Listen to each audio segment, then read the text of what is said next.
Hello guys. Last video में हमने registers और रेजिस्टेंसेस इन पैरेलल का बेसिक आइडिया देखा था। मैं आपको याद दिला दूं, पैरेलल का मतलब होता है connected between two common points.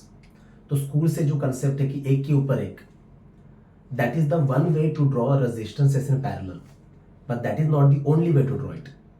Resistances को या रजिस्टर्स को पैरेलल में ड्रॉ करने के और भी तरीके हैं जो आज हम देखने वाले हैं। चलिए स्टार्ट करते हैं। अब तरीका स्टार्ट करने से पहले एक छोटी सी चीज पढ़ाना चाहूंगा, देख लीजिए। मान लीजिए ये एक पॉइंट है, इस पॉइंट का नाम रखते हैं ए, और यहां पे दूसरा पॉइंट है, इसका नाम रखते हैं B. Let's say point A का पोटेंशियल है 8 वोल्ट, ऐसे रैंडम नंबर लेके समझाना चाह रहा हूं। और इन दो पॉइंट के बीच में ये देखिए हमने रेजिस्टेंस कनेक्ट किया है। तो जब करंट ए से बी फ्लो होने की कोशिश करता है तो सीधी सी बात है रेजिस्टेंस अपोज करता है। तो ये बैटरी का काम है करंट को आगे पुश करना। मतलब अगर आप गूगल पे ओहम्स लॉ टाइप करके इमेजेस में जाएंगे तो वहां पे आपको 3 खरगोशेस का इमेज मिलेगा। अब नॉट एग्जैक्टली खरगोश, समझाने के लिए बोल रहा हूं। उसमें एक खरगोश है जो जमीन के नीचे टनल में से आगे बढ़ने की कोशिश कर रहा है, उसकी बॉडी पे लिखा है आई, दैट इज करंट। दूसरा खरगोश जमीन के ऊपर है, उसके हाथ में फांसी वाला फंदा है, उसने वो करंट वाले खरगोश के बॉडी के ऊपर डाला है और उसको ऊपर खींच रहा है। This is resistance R. और तीसरा खरगोश करंट वाले खरगोश के एग्जैक्टली पीछे है टनल में, और अपने दोनों हाथों से करंट वाले खरगोश को आगे पुश करने की कोशिश कर रहा है। उसके बॉडी पे लिखा है V, that is potential difference. Guys ये है बैटरी। तो जैसे रेजिस्टेंस का काम है करंट को अपोज करना, वैसे बैटरी का काम है करंट को आगे आगे पुश करते रहना। यहाँ पे कंसेप्ट आता है जिसका नाम है पोटेंशियल ड्रॉप। पर ये कंसेप्ट आज हम डिटेल में नहीं देखेंगे, और जब 12th का चैप्टर पढ़ाऊंगा करंट इलेक्ट्रिसिटी तब ये कंसेप्ट पढ़ाऊंगा। फिलहाल शॉर्ट में बता रहा हूं। देखिए बैटरी का रोल समझिए। तो इस करंट को आगे भेजना बैटरी का जिम्मेदारी है। अब देखिए रास्ता तो एक ही है। तो बैटरी क्या करता है, 8 वोल्ट में से थोड़ा सा पोटेंशियल, मान लेते हैं 2 वोल्ट, समझाने के लिए 2 वोल्ट यहां पे खर्च कर देता है, ड्रॉप कर देता है और करंट को आगे पुश कर देता है। ये देखिए करंट आगे बढ़ गया। और जैसे मैंने सीरीज में कहा था रास्ता एक ही है तो करंट सेम रहता है। लेकिन पॉइंट ए का पोटेंशियल कितना था, 8 वोल्ट, उसमें से यहां पे कितना खर्च हो गया, 2 वोल्ट, इसी को पोटेंशियल ड्रॉप कहते हैं। तो बचा कितना, 6 वोल्ट। तो पॉइंट बी का पोटेंशियल आया 6 वोल्ट। ठीक है, तो ये एक बेसिक कंसेप्ट है। अब जो समझाने जा रहा हूं ध्यान से सुनिए। अब अगर वापस 2 पॉइंट लेते हैं, ये एक पॉइंट और ये एक पॉइंट, इसका नाम रखते हैं P और इसका नाम रखते हैं Q। इन दोनों के बीच में हमने सिर्फ वायर ज्वाइन करके रखा है। अब फिजिक्स में हमेशा हम लोग मानते हैं कि वायर का resistance is negligible, that is 0। तो अगर पॉइंट P का पोटेंशियल है लेट्स से 5 वोल्ट और P से Q करंट फ्लो हो रहा है, तो P और Q के बीच में कोई रेजिस्टेंस है ही नहीं, तो बैटरी को करंट को आगे पुश करने की जरूरत ही नहीं पड़ रही है। मतलब यहां पे बैटरी कोई पोटेंशियल खर्च ही नहीं कर रहा है। तो जितना पोटेंशियल P पे है उतना ही पोटेंशियल Q पे भी आता है, क्योंकि जैसे मैंने कहा बीच में कोई रेजिस्टेंस है ही नहीं और वायर का रेजिस्टेंस 0 है। तो अगर इन दोनों पॉइंट का पोटेंशियल सेम है, ये ध्यान से सुनना, अगर इन दोनों पॉइंट का पोटेंशियल सेम है मतलब ये दोनों पॉइंट भी सेम ही है। सर्किट में ऐसे 2 पॉइंट जिनके बीच में सीधा वायर कनेक्टेड है, उन दोनों को सेम पॉइंट माना जाता है क्योंकि both are at same potential. मतलब मैं ये समझाना चाह रहा हूं कि अगर यहां पे Q को रब करके मैंने P लिखा तो भी चल जाएगा, क्योंकि दोनों पॉइंट सेम है, ये P तो ये भी P। या फिर इसको P की जगह पे Q लिखा तो इसको भी क्या लिख सकता हूं, Q। 10 बात की एक बात, अगर 2 पॉइंट के बीच में सिर्फ वायर कनेक्टेड है तो समझ जाने का वो दोनों पॉइंट्स सेम है। तो गाइस ये एक बात अगर आप याद रखेंगे, और पैरेलल मतलब कनेक्टेड बिटवीन 2 कॉमन पॉइंट्स, ये एक बात याद रखेंगे तो आप किसी भी सर्किट में पैरेलल कॉम्बिनेशन बड़े आराम से आइडेंटिफाई कर सकते हैं। ठीक है, अब इसके एग्जांपल देखते हैं ताकि आपको और बेटर समझ में आए।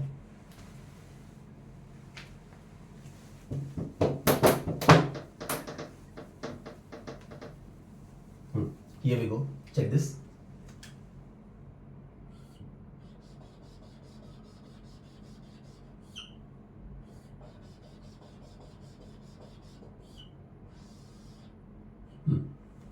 अगर किसी ने पूछा कि ये दो रेजिस्टेंसेस आपस में कैसे कनेक्टेड है, अब ये तो एक के ऊपर एक है ही नहीं, इस तरह की सिचुएशन में गाइस क्या करना पड़ता है, सबसे पहले सर्किट के जो कॉर्नर है उनको लेबल करना पड़ता है, कुछ तो नाम देना पड़ता है। तो चलिए स्टार्ट करते हैं। मान लेते हैं इस पॉइंट का नाम है ए। अब यहाँ पे तो रजिस्टर है, मतलब ये वाला पॉइंट और ये वाला पॉइंट का पोटेंशियल सेम नहीं होगा, मैं एक्सप्लेन कर चुका हूं। तो इसका नाम रखते हैं बी। लेकिन ये वाला पॉइंट और ये वाला पॉइंट, इनके बीच में सिर्फ वायर है, मतलब ये दोनों पॉइंट सेम है, तो इसका नाम बी, तो इसका नाम भी बी। अब देखिए ये पहला वाला रेजिस्टेंस किसके और किसके बीच में कनेक्टेड है, ए और बी, और ये दूसरा वाला रेजिस्टेंस भी किसके और किसके बीच में कनेक्टेड है, ए और बी। मतलब अब वही बात, R1 and R2 are connected between two common points, that is A and B. इसीलिए गाइस ये कनेक्शन पैरेलल में है, ये कनेक्शन पैरेलल में है गाइस। एक चीज और कर सकते हैं, देखो आपको समझाने के लिए, मान लो यहां से ये वायर हटा दिया हमने, ठीक है, और इसको पकड़ के खींच के इधर लगा दिया, तो सीधी सी बात है अब यही रेजिस्टेंस आपको ऐसे नजर आएगा। देख लीजिए, है ना, एक के ऊपर एक। तो गाइस वैसा ही स्ट्रक्चर है, बस ड्रॉ करने का तरीका बदला है। और एग्जांपल लेते हैं।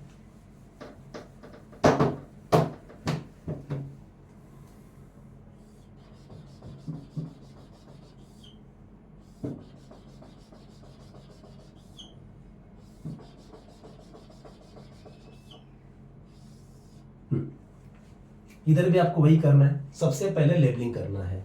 अगर इसका नाम रखा P, बीच में रजिस्टर है तो ये अलग पॉइंट है, लेट्स से Q। लेकिन ये पूरे एक ही लाइन है गाइस, एक ही वायर कनेक्टेड है, तो ये भी क्या है Q और ये भी क्या है Q। अब देखिए पहला रेजिस्टेंस किसके और किसके बीच में है, P और Q, दूसरा भी किसके और किसके बीच में है, P और Q, और तीसरा भी किसके और किसके बीच में है, P और Q। मतलब हाँ गाइस, यहाँ पे भी all the registers are connected between two common points, that is P and Q, and so they all are connected in parallel. ठीक है। अब एक बड़ा फेमस है एमसीक्यू है, अब एमसीक्यू तो हम सॉल्व नहीं कर पाएंगे क्योंकि उसके लिए फॉर्मूला लगेगा, लेकिन उस एमसीक्यू में आपको ये देखना है कि रेजिस्टेंसेस पैरेलल में कैसे कनेक्टेड है। देख लेते हैं, ये रहा डायग्राम।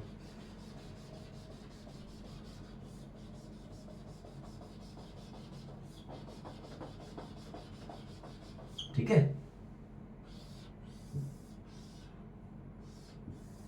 हाँ गाइस ये रहा डायग्राम। तो ये बड़ा पुराना एमसीक्यू है, और इवन अगर महाराष्ट्र में जो इंजीनियरिंग का कोर्स है बी, उसके फर्स्ट ईयर में फर्स्ट सेमेस्टर में एक सब्जेक्ट है BEE, बेसिक इलेक्ट्रिकल इंजीनियरिंग, उसका जो सेकंड यूनिट है जिसका नाम है डीसी सर्किट्स, उसमें भी एमसीक्यू या न्यूमेरिकल दिया हुआ है। ठीक है, अब ये कनेक्शन किस तरह से कनेक्टेड है देखते हैं। जैसे मैंने कहा सबसे पहले क्या करना पड़ेगा, लेबलिंग। तो इस पॉइंट का नाम रखा जी हमने ए। अब यहां से वायर निकला है, देखो यहां से, और सीधा वायर ही यहां पे जोड़ा है, मतलब सिंपल सी बात है, ये वाला पॉइंट भी क्या है, ए। इस पॉइंट का नाम रखते हैं बी। अब इसका नाम अलग क्यों रखा, क्योंकि इधर बीच में रजिस्टर है, तो ये तो ए हो नहीं सकता, इसका नाम बी रखा। इधर से भी वायर निकला है और यही वायर इधर आया है, तो ये भी क्या है, पॉइंट बी। अब ये पहला रेजिस्टेंस किसके और किसके बीच में कनेक्टेड है, ए और बी। ये दूसरा रेजिस्टेंस भी किसके और किसके बीच में कनेक्टेड है, बी और ए, मतलब ये ए और बी। और ये तीसरा रेजिस्टेंस भी किसके और किसके बीच में कनेक्टेड है, ए एंड बी।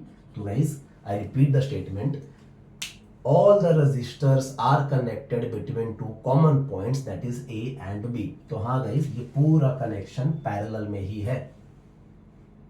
तो पहले तो आइडेंटिफाई करना आना चाहिए। और एक चीज याद रखिए, अगर कोई रजिस्टर का कनेक्शन सीरीज में नहीं है, मतलब वो पैरेलल में ही होगा, ऐसा भी कंपल्शन नहीं है, या पैरेलल में नहीं होगा मतलब सीरीज में ही होगा, ऐसा भी नहीं है। कुछ कुछ कॉम्बिनेशंस ना सीरीज में होते हैं ना पैरेलल में होते हैं। जब चैप्टर आएगा तब आपको और डिटेल में समझ में आ जाएगा। फिलहाल तो हम सिर्फ बेसिक कवर कर रहे हैं, इसीलिए यहां तक की बात कर रहे थे। तो देखिए गाइस, ये तीनों रजिस्टर्स आपस में पैरेलल में कनेक्टेड है। लेकिन एक आखिरी चीज, अगर यहां पे एक रेजिस्टेंस जोड़ दे और यहां पे भी एक रेजिस्टेंस जोड़ दे, ये भी बड़ा फेमस एमसीक्यू है, क्या अब ये वापस पैरेलल में है? नहीं। देखो क्या बदला, इस पॉइंट का नाम तो ए रख दिया, पर यहां से जो वायर निकला है इधर रजिस्टर है, मतलब यहां से करंट पास करने के लिए बैटरी को पोटेंशियल यहां पे ड्रॉप करना पड़ेगा। तो ये वाले पॉइंट का पोटेंशियल ए वाले पॉइंट के पोटेंशियल से अलग होगा, मतलब अब ये दोनों पॉइंट सेम नहीं है। तो इसका नाम ए नहीं रख सकते, हमने रखा सी। ठीक है। सिमिलर वे पॉइंट बी से जो वायर निकला है, अब इधर भी एक रजिस्टर कनेक्टेड है, मतलब ये वाला पॉइंट और पॉइंट बी अब सेम नहीं है। तो इसका नाम हम बी नहीं रख सकते, इसका नाम हम डी रख सकते हैं या कुछ और रख सकते हैं। तो गाइस, अब ये कनेक्शंस पैरेलल में नहीं है। ये बड़ा स्पेशल सर्किट है, इसका नाम है व्हीटस्टोन्स नेटवर्क, जो 12 के सिलेबस में दिया है।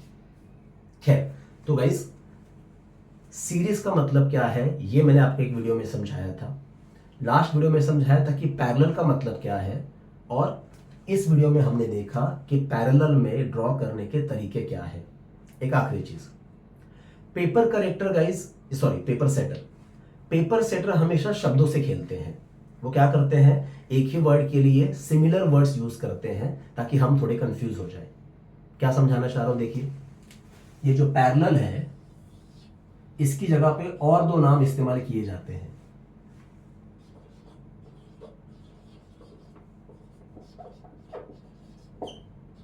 पहला नाम है अक्रॉस, दूसरा है शंट। ये नाम तो सिलेबस में भी आता है 12 के। A resistance is shunted with other resistance, मतलब ये दोनों पैरेलल में कनेक्टेड है। A resistance is connected across another resistance, मतलब भी दोनों पैरेलल में ही है। तो जब भी हम पढ़ाई करते हैं तो वर्ड का मतलब तो हमें पता ही होना चाहिए, पर उसके साथ साथ अगर कोई सिमिलर वर्ड्स है तो वो भी हमें याद रखने चाहिए, जैसे परपेंडिकुलर के नॉर्मल कहते हैं। क्यों? क्योंकि जैसे मैंने कहा, paper setters play with the words. तो गाइस, इस वीडियो के लिए इतना काफी है। Thank you so much.